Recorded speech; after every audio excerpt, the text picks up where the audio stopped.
Hey folks, welcome back to the Metal Mill 52 workshop. My name is Bill, this is my shop, and here is the LBSC Tich locomotive that we've been working on. The week's episode, I'm going to show how I made the cab, the roof, and the windows that go in the cab, and how I fastened the cab down to the tops of the tanks. Finished the tanks, got them sealed inside with the POR 15 patch stuff. There's the book that talks about the project. And I'm not going to belabor the intro. I hope this is enjoyable to you. Hope it's exciting.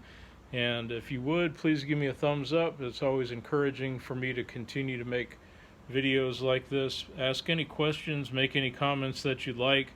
I appreciate all of the feedback. And thanks again for being part of the journey. We'll talk to you soon. I hope you enjoy this week's episode. Next step in the Tich project is to make the cab and the roof and the windows, and those will get bolted down to the tops of the tanks. So the drawing is on page 239 in the book, and what I've done is scaled up the drawing to make it full size so I can make a cardboard template like I did for the tanks. And cool thing about it was I laid it out and I got to use this set of drawing instruments that my dad bought for me in England many years ago when I was young. It's probably in the 1970s, I guess. And I still have them and enjoy using them. Think of him all the time whenever I pull that out. So very cool. I needed to use the drawing instruments to scribe this arc, which is on a 7 1/4 inch radius, and I also used it to draw the 1 inch circles for what will be the windows. Need to study and think about the windows. I think that Keith Appleton did a video on making a little brass rim, and I'll look for that because I really like how that looks in this photograph and would like to make something similar for my Tich. So now that I've got the overall thing laid out, I'll cut this out and transfer it to the cardboard, and then cut that out, and I can mock it up, and I can also put the arc in for the bottom to clear the boiler. The other essential element for the template, I just mentioned that, is the arc of the boiler here. So I measured at the spot 1 3/4 inches from the back of the tank tops, and I put a little mark across the top of the boiler cover as well. And I'm using this carpenter's jig. I've had this thing for 30 or 40 years probably. It works great for making outlines of curved or irregular surfaces. I think they make them out of plastic now. This is made out of metal wires, steel wires, but this would be just perfect for, you can see the little arc there. So I'll mark it on the template and cut that out, and we'll test the cardboard. Alright, I'm glad I made the cardboard template because it's the right general idea.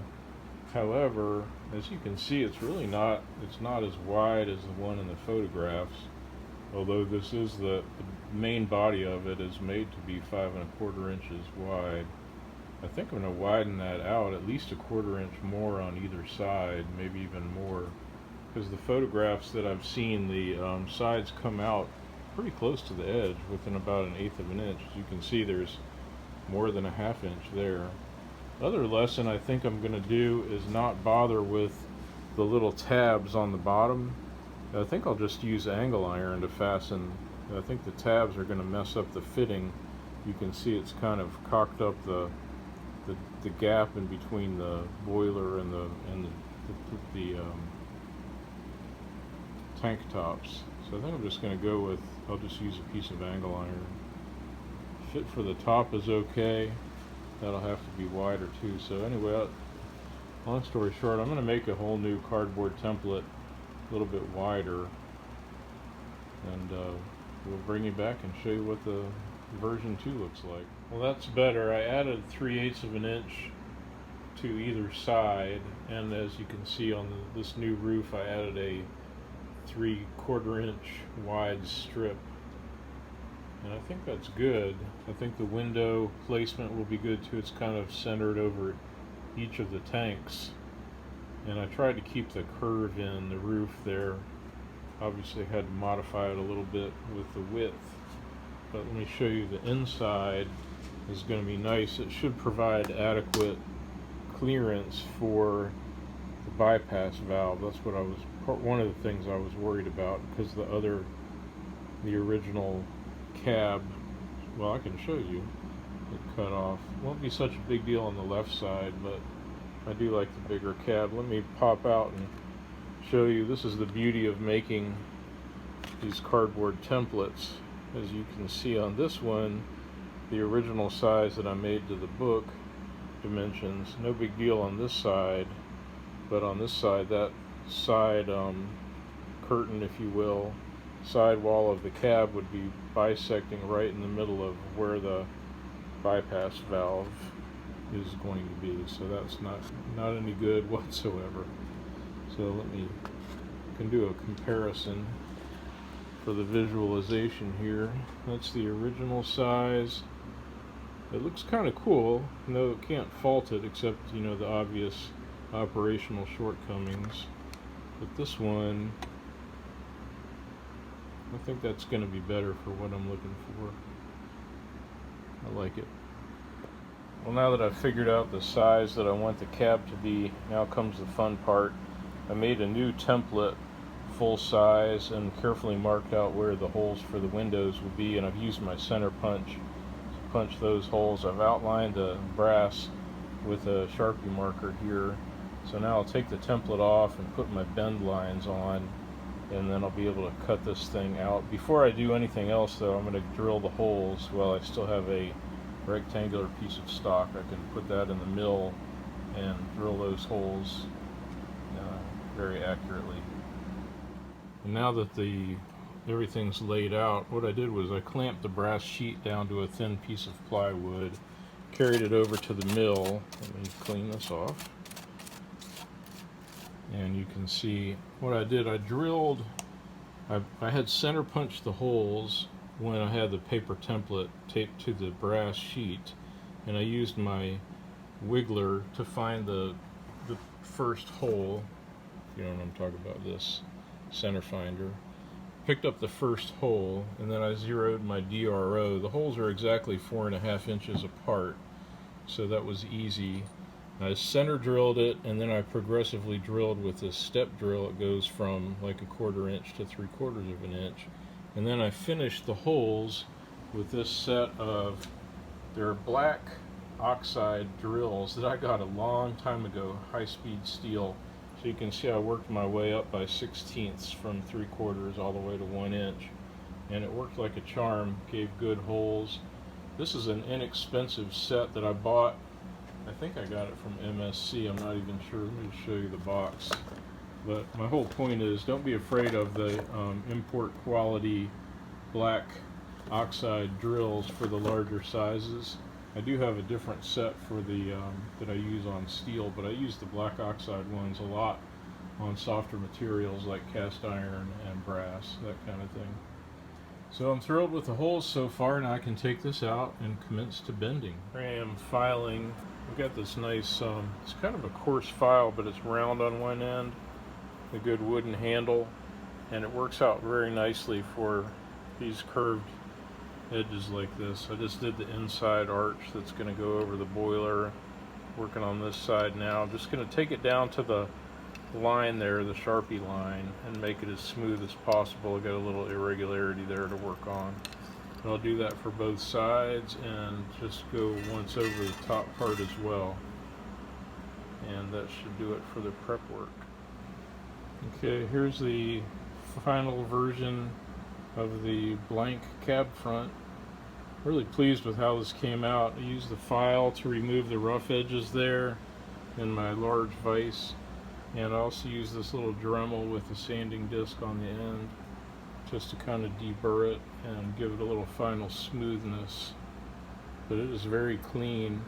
So I think the next step in preparation for, before I bend this, I think I'm going to go ahead and screw on some little angle irons while this is still a flat piece of metal, so I can glue. I'll use my crazy glue trick, glue the angle brass on there, and then drill and tap the holes to hold it in place.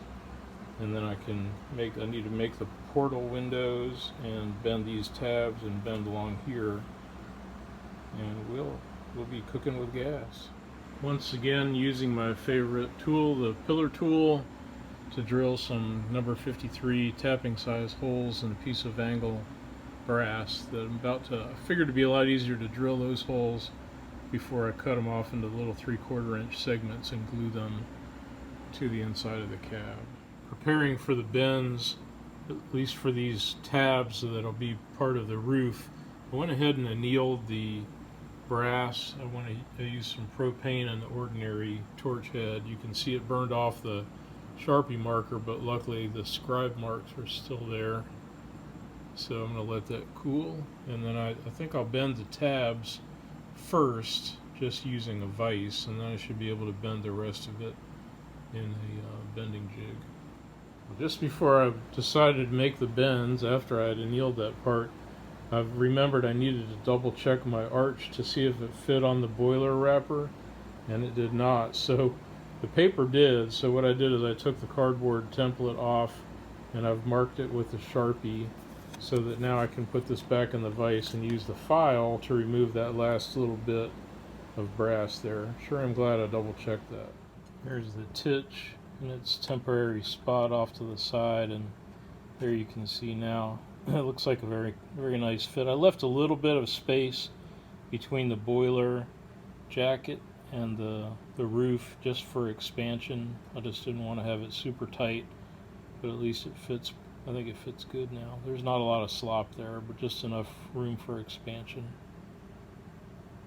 So now we can go ahead with the bends.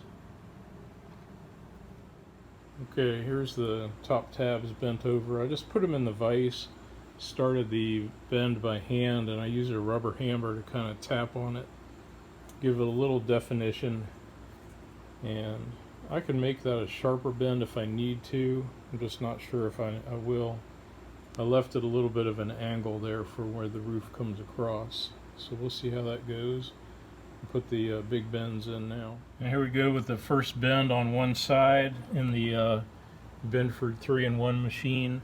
Did it just like I did the tanks. It's the same material basically. Lined up the scribe line as perfectly as I could, and I used a little machinist square to make sure I was 90-degree angle to the machine.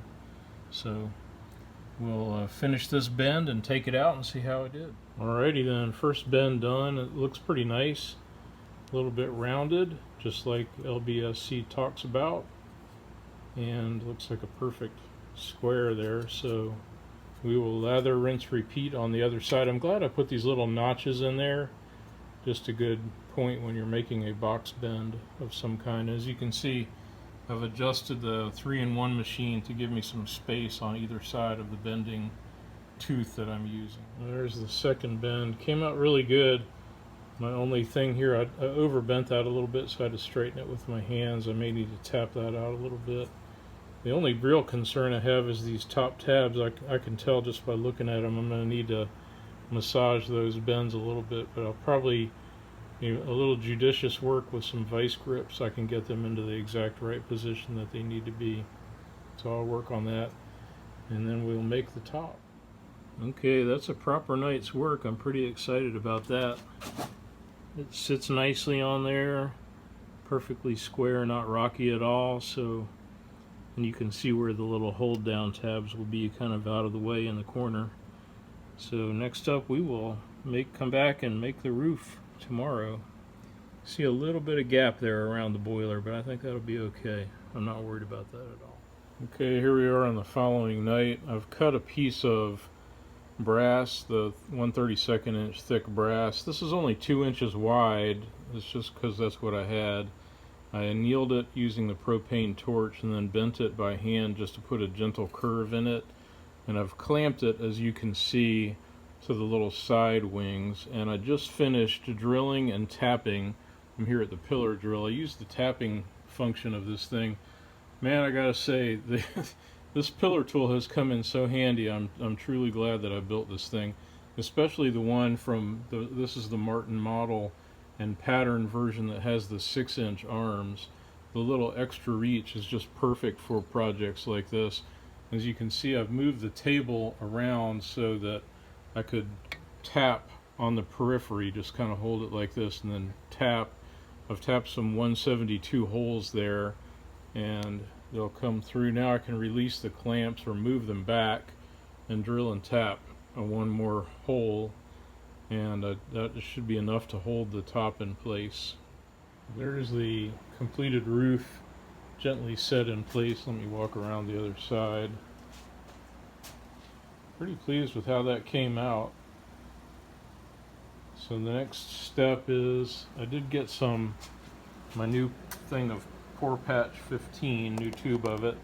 So I'll finish sealing the tanks this weekend. I think tomorrow night I'll take this chunk of brass I have and see if I can make some little window outlines to put in the window slots there. Kind of some Harry Potter looking glasses. This is what the tabs look like screwed down. I can use the pour patch to seal that little gap there along the roof line. I think I will, because all this is going to be painted. It's kind of a shame to paint the pretty brass, but I do like the look of the paint as well. So I do need to trim that area there make room for the bypass valve. But all in all, it's coming together bit by bit. Making the windows now, I took my chunk of brass, I turned this little step down to 1 inch so it will just fit inside the window, the portals basically, on the cab of the Tich. Then I turned the outer diameter down to 1 1/8, and now I'm drilling it, and I'm going to drill it out to 7/8 of an inch, and then I can just slice off and just repeat the second section. There's the inside. I just used the 7/8 inch drill, drilled out the inside, and now what we have to do is slice it off and repeat, make it up. Thought I'd capture a little video of parting off first of the windows. We've got the lathe on a slow speed, as you can tell, and the parting tool is at 90 thousandths of an inch beyond the step, about 93. We want to make it 3/32. It should come through any second now. Some more lube on it. I filed the edge there. Taking it nice and slow, feeding it manually.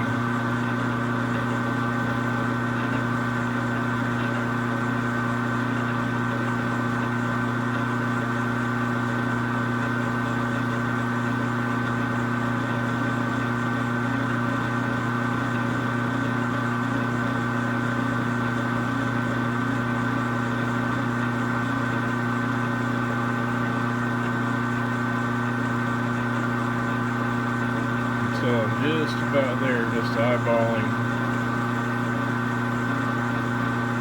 trying to make this straight so there's minimal cleanup left. That's always the biggest pain, cleaning off the flash, so to speak.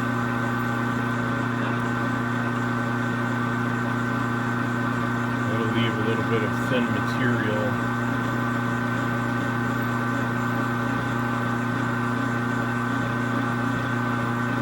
Out there, I can tell.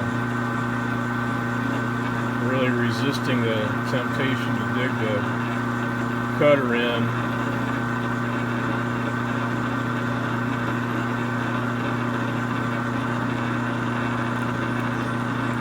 There we go. Look at that. Nice. Okay. Let's see. Hopefully we have enough left on the edge there for one more. And there's the ring down there. It's going to be pretty hot, so I'm going to let it cool off right there. Okay, the one that I cut off first with that other cut-off tool left a really big lip, so I've got to put it in. I've got it in the 1 inch collet, 5C collet chuck, so it's just holding on the small rim that's going to sit inside the window opening. But I've got my little diamond tool holder. I'm going to remove that flashing basically and trim out the inside of the window. Alright, that made quick work of it, and I used a little bit of 400 grit water dry sandpaper with WD-40 on it to give this nice finish. Now I can just take it out and I'll show you how they both fit inside the cab. Alright, I've got one of the windows set in place. Here's the other one, and I'll just show you the kind of, it's not quite certainly not a press fit, but a little teeny bit of a snap. You can see it just snapped in there real fine. So I think that's going to look cool when the cab is painted. Obviously the brass windows will stick out and they're kind of blingy and steampunk looking. Give it some chunkiness, and it's going to make a nice contrast. I'm going to use dark green, forest green paint. This is my plan, so I think that's going to look real good. Let's go put it on the locomotive and check it out. Alright, how's that for a cool look? It looks like it's got goggles on. That's too funny. Very cool. It's got some personality now. Very cool. So we'll end the night. Tonight's Friday night. I've got all day tomorrow and Saturday and Sunday to work on it. So tomorrow I plan on opening up the other tube of POR15 and finishing sealing the tanks. And well, I'll bring you along for those finishing steps. I've taken the left-hand tank apart, taken the pump out and the left side off of, because that's not sealed up yet. We've got the two lids laid out so I can seal them, and I've got the right tank off to the side there just so I can do a little final sealing on it. So now I've got a whole bunch of gloves, and I've got all the fasteners ready to put everything back together. The plan is to seal up the left tank and then reassemble it, and then do the sealing on the other parts, the other tanks and so forth as well. So this will be a while, and I'm not going to video the whole thing, of course, but the tricky part is that pour patch stuff. It is very sticky. It's amazing, and it dries hard too. It makes a perfect seal. It's perfect for this application, but once you start, you kind of want to keep working through, and you don't have really time to stop and do anything different. So that's why I've got the gloves out and all the other accessories ready. Here we are with everything drying. I've used the pour patch, cleaned out my stuff. I went through two. This is the third pair of gloves actually. It does clean up okay with acetone. I was able to clean off the outsides of the pieces that I sealed, and now they're just going to dry. So let me show you what this looks like. Got a strong flashlight. There we go. I've sealed the whole bottom where all the screws are and everything, and of course the two side joints. And I put a little bit extra around that one rear fill. Actually, that's the hole where the bypass valve will go into. It's silver soldered in there, but I just put a little extra around there too. Same deal for the water fill spaces on the lids. And I put a little dab on the ends of the pins to help keep them from coming loose. And that's drying. That's what the little drill that's across there is, so that I didn't inadvertently glue the lids to the water uprights. And here's the inside with the pump. I put a little piece of plastic underneath the pump base there. However, when I went back and used a paintbrush to seal, to make sure I get everything sealed, I clearly got some of the pour patch on top of the pump, so that thing may be harder to take out than I was planning on, but I've got all the gaps sealed. The only thing I haven't sealed on this one, I sealed the front and back gaps. The only thing I haven't sealed is the area around that tube. I'm going to wait till it's in place in case there's any final adjustments where it goes into the front clack. That's all sitting there. I'll show you one more thing I decided to do on the inside of the cab, just so the thing won't tip. I put a couple little angle brass things there. I need to drill and tap those in, and I'll probably not secure those down to the plates, the tops of the tanks, but just having that there to support it, I think will help. Closing in on the end of this project here, I've reinstalled both of the lids, and or the tank tops, I should say.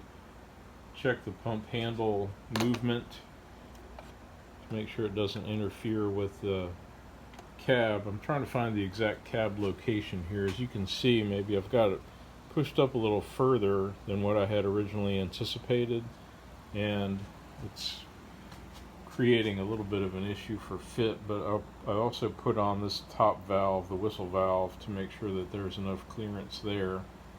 I think that's what we'll end up putting it here in this position. So the final part of this installment is drilling and tapping holes to mount these blocks here on the side that will hold the cab in place.